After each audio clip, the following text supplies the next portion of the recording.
We're here with the program, The Time to Unite. Sometimes in life, we don't know what's really going on unless we take it to the streets. This ain't about no dollar. No, it's about our heart. What's up, brother? We together forever. You ready? Love you, brother. It's about our love for our people who are dying in these streets. Good evening. My name is Brother Lionell. I'm going to be your host of this show. The name of this program is called Time to Unite. Today we're uniting with the Honorable Mayor Jeff Jones here in the city of Paterson, New Jersey.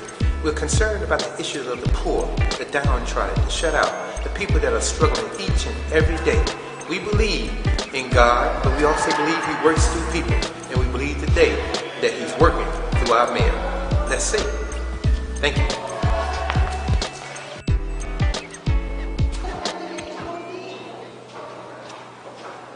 What did they say? Oh, good. They said they emailed him and he'll be here in a minute. Hold it now. Yeah, we're just sitting here waiting on the mayor. That's our brother. And we're going to talk to him about this, I believe it's an hour and a half, 2-hour delay. I know he's handling some major problems, trying to fix the problems in the city. No, that's not him. We're going to work it out. We're going to see him and then we could just go down to one of the first places that he's doing his business. The mountain won't come to Muhammad, then Muhammad got to go to the mountain. How you want to do that? Why don't you go say hi to the man? There's a reason we started here. Highest point, and at one point in time, everything on the other side of this wall was Patterson. And help me welcome, as you know, your brother, but he is to be known, make no mistake about it, the Honorable Mayor Jeff Jones. How you doing, Brother Mayor? I'm very well. All right. Now, how you doing? All right. Very good. He's going to tell us and give us an inside story. We want to kill the naysayers and send the haters way away from Paterson right now. He's going to give us the inside story of what's going on from his perspective, because he knows the truth. And then we'll be able to judge and decide that this man is not just great for us this time, even for the next 4 years after this regular term is up. So let's walk into the lifestyle of Mayor Jeff Jones. Welcome everybody to the Time to Unite, a program called Time to Unite for many reasons. We want to unite with the people that care about us. My name is Brother Lionell. I'll be your host, and today we have a very special guest star, our Honorable Brother Mayor Jeffrey Jones. Brother Jeffrey, how you doing, sir? Very well, Brother Lionell. Thank you. Glad to be with you today. You look kind of like you've been through some experience now being the mayor for what, about 3 years now? 3 years. 3 years now? Looking for about, let's see, 4 and one more, that would make 5. and we sending a message out there for all those who think that they have another job here as mayor. They got to fit the bill. How you been? Good. Tired, but good. I can't complain. Sandy wrecked us. Sandy did some damage. Matter of fact, I got a tree on my house right now I still haven't had a chance to get to. Son still ill, daughter just finished fighting cancer. And these are the things you have to balance to answer the question that the public won't know. And you don't ask for sympathy, you just got to get it done. Let me ask you a question, sir. Sure. When you was a child, did your mother knew that you would be mayor of the city, third largest city in the state at that time? What was your child like? He was like? Well, my mom and dad thought I was going to be a minister. That was part of the conversations we had, or an attorney. Those were the two sort of options I was directed towards. I didn't know anything about it. But my father's saying was, because that's the way I raised you. That was his thing, because that's the way I raised you. So there's nothing you can't be if you choose. You've got to choose it, but you got to stick to it. And they didn't have limits that I know of. They gave us all an opportunity to go to college if that was our choice. But whatever our choice was, they want us to be good at it. She might have known. I don't know. She might have known. Mothers know best, I think right? That they know. Yes, they know sir. stuff. Yes, sir. Yeah. I'm going to ask you some questions now that some of the people out there, Sure. Hope you don't mind. I just want to let the audience know real quick, if I could, sir, that when I asked this man, would you like to see the questions before you asked him? He told me no. He said he just comes straight out his heart being as honest as he can, speak the straight truth to us. And that's the type of man we want in office. So I'm going to get on with the questions. If he don't mind, then I don't mind. Let's go. As a black man, in the office that you're under now, do you think it would have been a lot easier in the city of Patterson being a white mayor? Or do you think you have received some unjust treatment in your, 3 years now? Yes. You know, you might have received more unjust treatment from your own people opposed to the other people. But just for the record, you know, speak on that. I'm very confident that being the black man has been a part of the challenge. I'm very confident that while I don't walk around with dashikis on, I already know who I am. Yes, sir. And I don't speak this or do this, but I do it with my family when I want to. Yes, sir. So I have, I think, received more challenges from other African Americans. Politics is what it does. And my focus is, well, I know there's politics, I'm not going to bother, I'm going to get the work done. So, yeah, I do think that I have been victim of certain kinds of behaviors that are just, which I know didn't happen with the previous mayor, but that's the job I signed up for. So yes, sir. I'm okay with it. Yes, sir. Yes, sir. That's very interesting, to say the least. And you definitely have been more nicer to your enemies than your enemies have been to you. Well, up until now. Up until now. Yes, sir. Yes, sir. You're going to take the gloves off, you saying? Gloves are off. Gloves are off, huh?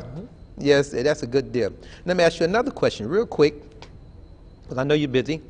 During the time of Irene, the people out there were misled, I would say. You had a situation in which, when you went to the White House, that you had made a statement about terrorism, and most people misunderstood your position in which you were trying to explain. Now, you may not get another chance, or you may, who knows, to explain your position, but for the record showing the Pattersonians and all over the world what you meant clearly, opposed to what our enemies say you meant, would you please explain that statement? Sure. And, I could have asked for a better question. When I was invited down to Washington by Senator Menendez, we had gone through the storm, and we did very well. The city, the department heads, all the employees, even the citizens, we did very well for all that water and all that problem. We did very well, and they acknowledged it. And so we were invited down. I was invited down to Congress, or to the Senate, to talk about the devastations of the flood. And that included all of it. But there was also a bigger conversation happening in the background, which we may recall, and that was funding. Funding was still a problem. And locally, we were hearing it's Democrat versus Republican. That's what we were hearing. I didn't know the difference. I'm not down in D.C., so I don't know if Democrats are stopping or Republicans. I don't know. But I'm invited by a Democrat to go down to Washington, D.C., in the wake of a storm that we did okay with, to talk about the impacts of the storm, our financial burden, the hardship on our folks, all this kind of stuff. But prior to the taped session, I was given some additional information, cloture. The word cloture comes to mind, about, and I don't remember the exact definition, but I was told then in D.C. by the Democrats, who were happy to receive me and proud that we had done a good job, that the Republicans were doing this thing called cloture, which is a veiled way of stopping the progress. All right, and okay, and Republicans can now say Democrats, whatever, but cloture. So they're giving me this quick education on cloture just before I'm about to go in front of an audience. And I'm engaged. I'm engaged. I'm like, what are you talking about? What are you talking about? So the ultimate was, I'm here to say we need help, and I'm being told here in D.C., don't expect to get the help, because those people are stopping it. So when invited to the conference, and we saw, I was invited to other meetings and conversation within a few hours, and I'm getting all this information. Hey, Mayor Jones, hey, City of Patterson, this and that, the good feel stuff. And I'm waiting for this, why am I here? So we're in front of the camera and they show some of the devastation, the pictures of the Kansas chicken underwater. Okay. And I'm hearing it going, and I'm feeling, wait a minute. I got folks back at home whose homes are devastated. I got folks can't nowhere to sleep. I got folks don't have a job. But I've had that before the storm. Now I got it worse now. And if culture is the problem, how am I going to get this resolved? Ladies and gentlemen, you have to understand, this is terror. This is our form of urban terror. That's how I said it. Yeah. And then it was like, and I understood. I understand to this day.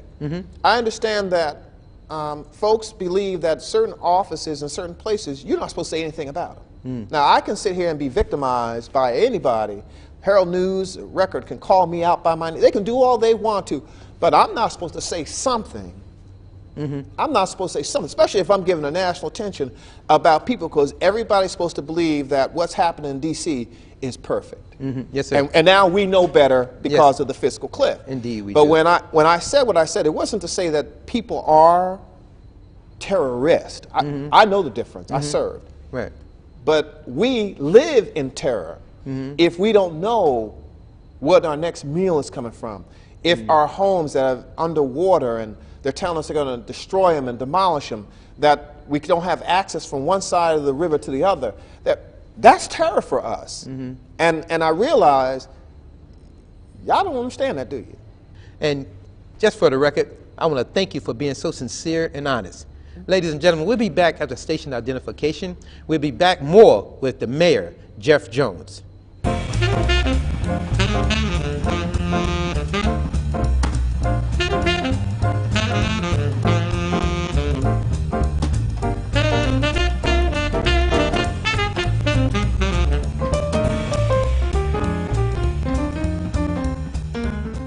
We're back with our program, Time to Unite. We're still with our guest, the Honorable Mayor, Jeffrey Jones. How you doing, brother? I see you had time to stay with us a little bit longer. I'm still here with you. Yeah, enjoying myself. That's beautiful, beautiful. Now, we like to let's pick it back up in reference to, in Irene, you explained about the situation that you was involved with when they invited you to the White House. If I can't, as a Democrat and as a citizen, say what I feel without somebody taking it some kind of way, then I have to ask what really is the issue. I was asked to come down. My commentary had nothing to do about what terrorists do or don't do. If there was an additional conversation with the press after and they asked me particular component parts, I would respond to it. But at the time that the initial statement was made, what I just said a moment ago, that's exactly what I said. Yes, sir. So advocating for terror or not or whatever it is, that wasn't my conversation. Right. Oh, and they was trying to say because you was angry at the fact that here you are, people in need of help, and you won't give it to them. This is why terrorists do what they do. So well, that may have been that may have been it. That terrorists see our weakness when we don't. That I remember saying. yes. Yeah, I don't know about the other advocate part, but I said we have to understand that at this point in time, because of cloture, cloture, the word, and Right. the process, separating and willing to let people be sacrificed, or whatever the definition was, are we clear that terrorists, and in the subtext of the conversation, they see that we're not organized. That was my point. Right. Let's clear up this matter about this money thing. Okay. You know, it is a strange thing that a lot of our people, we are guilty amongst our own people before we even get tried or get a time to proclaim our innocence or state our case from our position. Right. Soon as the media or the United Snakes of America or eyewitness news that don't witness no truth, soon as they say it, right away, the man is already guilty. I'd like to give you the opportunity, sir, to deal with this question about this situation with the money situation and their accusation of you taking money that wasn't supposed to have been taken after the Irene that's thing. fine. All right? Yeah. Yes, sir. Didn't happen. It's as simple as that. What did happen, I mean, I didn't take any money. Let's be clear. And let me start back by saying accusations. When I accepted, when my family agreed that it was okay for me to run for office, I didn't know that it could be as ugly as it gets. I'll be honest with you, I didn't know. But I have faith. Yes, sir. And my faith is I know why I'm serving. So that helps me out. I have family and friends and people I don't know who tell me about their problems, and I try to fix it. So that's what keeps me motivated.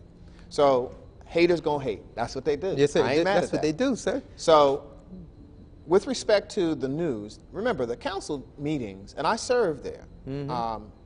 He who controls the mic controls the conversation. So if I'm only allowed to say what I'm thinking or feeling, and you turn the mic off, what I said really is irrelevant when you can come back ×9 and cut it up, dissect it, or ignore it.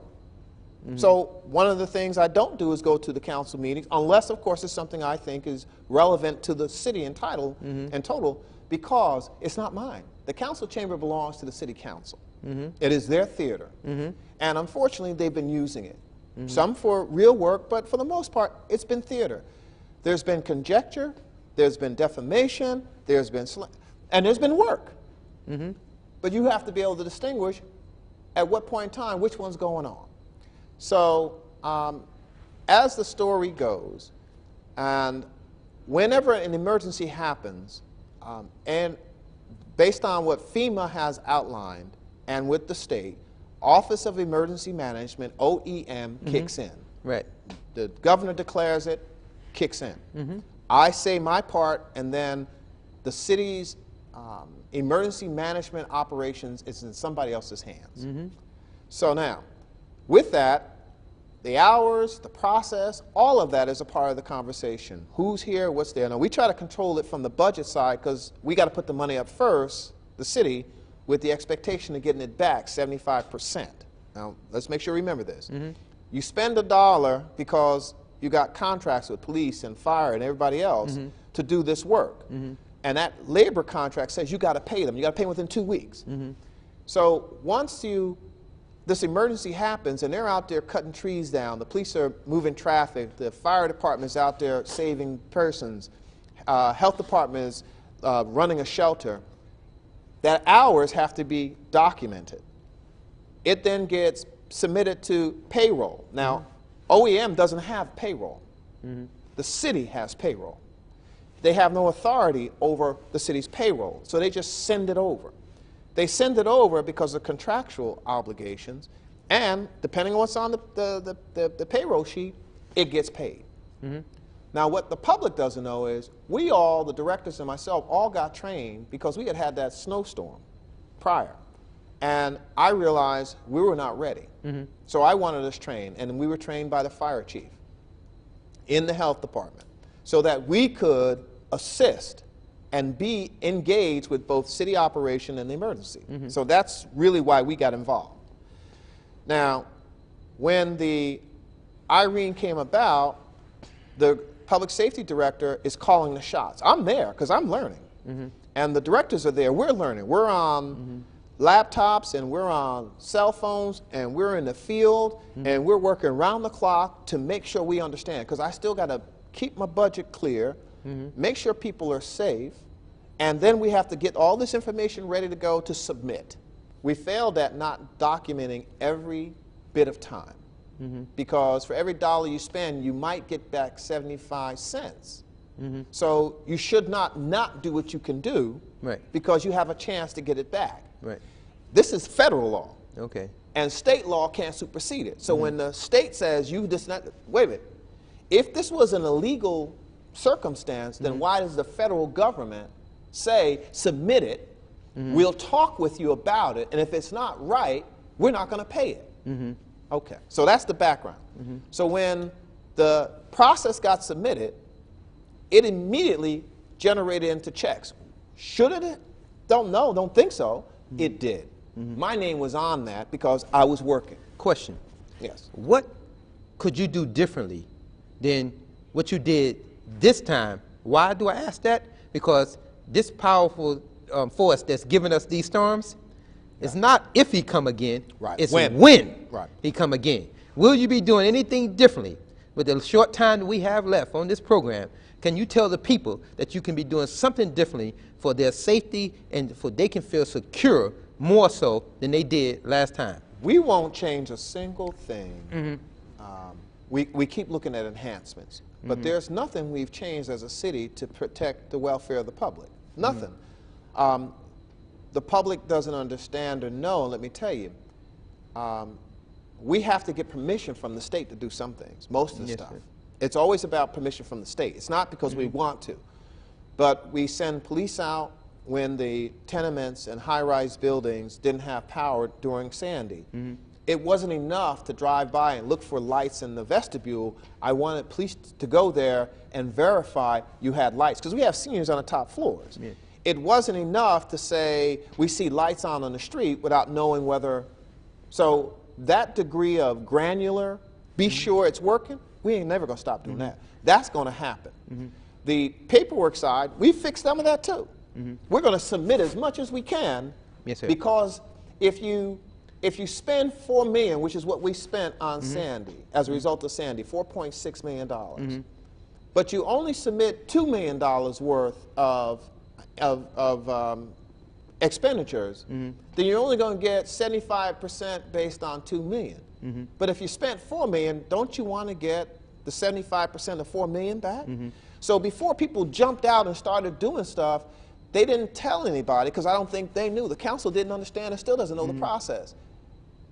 The federal government says if you have policies for overtime for those people, then we accept it. That's what they say. I got the document for it. Brother Mayor, Mr. Mayor, like everything, all the wide receivers and the basketball players, they want to play 4, 5, 6 quarters. Yes, sir. But time runs out. Time runs out. On the greatest of all of us. Yes, sir. And Father Time done caught up with us again. But I want to thank you from the bottom of my heart. I'm sure the people feel a little bit more comfortable about you being in office with us, and even in the doubt, and to clear up some of the mindset that they had, that they was actually robbed of clear thinking from your enemies. You know, it's not easy being the mayor. We want to thank you for taking on this job and sacrificing your own personal family for the love of us. We want to thank you again, Brother Mayor. We love you, and keep doing what you're doing, my brother. We want to talk now specifically about a dream that our mayor has for the people of Paterson, New Jersey. Mainly, the subject matter is our children. We're going to let the mayor tell you about it. The story is very simple. As you said, I grew up in a neighborhood house. I had the peacock, the turtle, and the fawn at Eastside Park. Distant memories for many of us, but memories nonetheless. Right. Stickball, football on the streets, wall ball at the playgrounds. We had that. Swings, obviously, the merry-go-rounds. We had all that. But I also had, that I can recall, I had the Armory. It's where I saw the Globetrotters, where I saw Bruno Sammartino, where I saw the military perform, where I did some gym. It was on Market Street, where it still sits, right across from the new Roberto Clemente, and right across the street, around the corner from Eastside High School, and definitely across the street from old Roberto Clemente. Then we found out that we could add a swimming pool, a bowling alley, because we could design it the way we want it. Now, it's going to cost money. There's no argument. I'm so glad that we had this moment with our mayor, Jeff Jones. And you have to take another look at our mayor.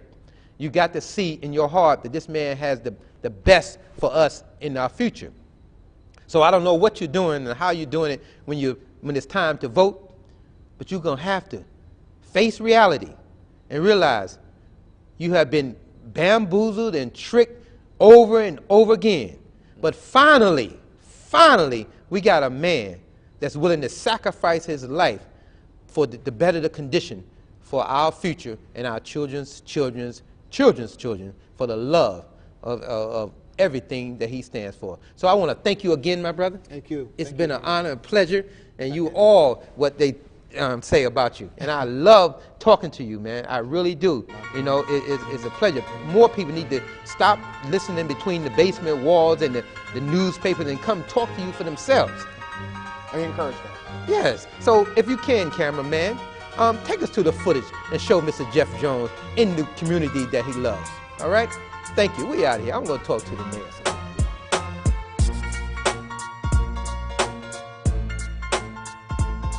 We're here in front of the Armory on Market Street, and the reason we come here, this is one of the major projects we've been working on for one reason. recreation for this community and this city. And we're saying, let's turn it into something that can help families and community. Recreation, swimming, bowling, right here. But also, let's not forget, it's been like this for 30 years. No one else wanted to deal with this.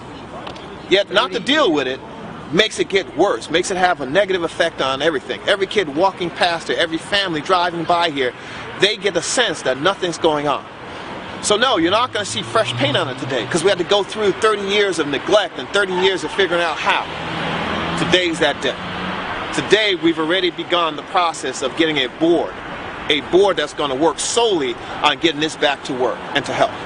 But you can imagine recreational facility, you can imagine some retail, some restaurants, a place where in our own neighborhoods we can go. You can have, and other folks from any part of the city can come. Amateur boxing, martial arts, flower shows, jamborees, you can swim meets, track meets, indoor soccer. It's worth saving. It wouldn't make sense to demolish this and build housing.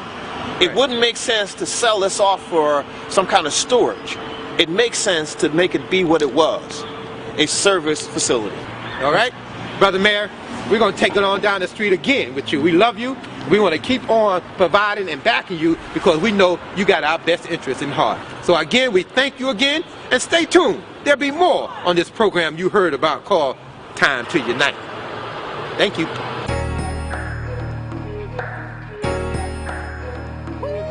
The mountain won't come to Muhammad, then Muhammad got to go to the mountain. I'm so glad we got a mayor that ain't afraid to come out and greet and meet his people. Mayor Jeff Jones, right here in the heart of Patterson, where all the people are. Glad to have you, Brother Mayor. Our pleasure. We're going to take a walk now into this valley, all right? Meeting our people. Thank you, I appreciate it. You got it, no problem. Time to unite. Brother Mayor, real quick, meet Brother Nate. You know, Brother Nate is a brother that's inspiring to be the greatest entrepreneur in this side of Patterson, and that's his truck right there that sells everything from women's clothing to men's oils. Anything you name, he got it. You just got to come and get it. I want to talk to you about my sister's house, man. You know, what's going on with her. Where's her house at? Ellison.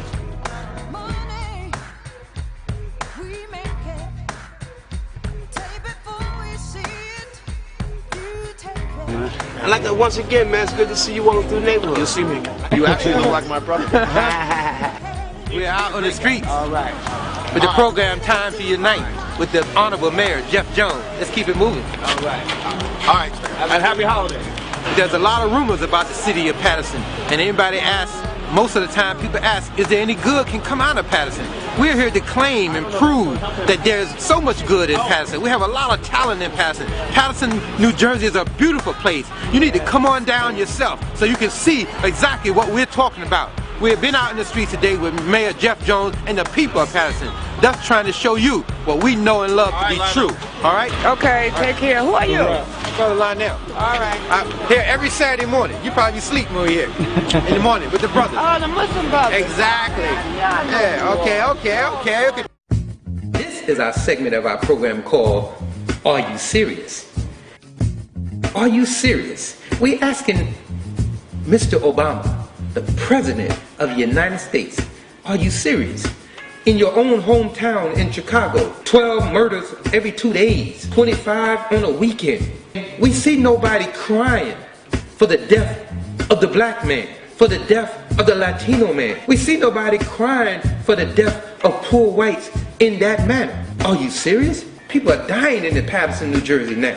People are dying in Camden, Philadelphia, Plainfield, in Washington, D.C., 2 blocks away from your White House. And we see nobody crying. My question to you, sir, are you serious? We just asking for a little love too. Ladies and gentlemen, I just want to thank you, and we hope you don't miss the next episode of Are You Serious? If not, then get serious. Thank you. Talk to you later.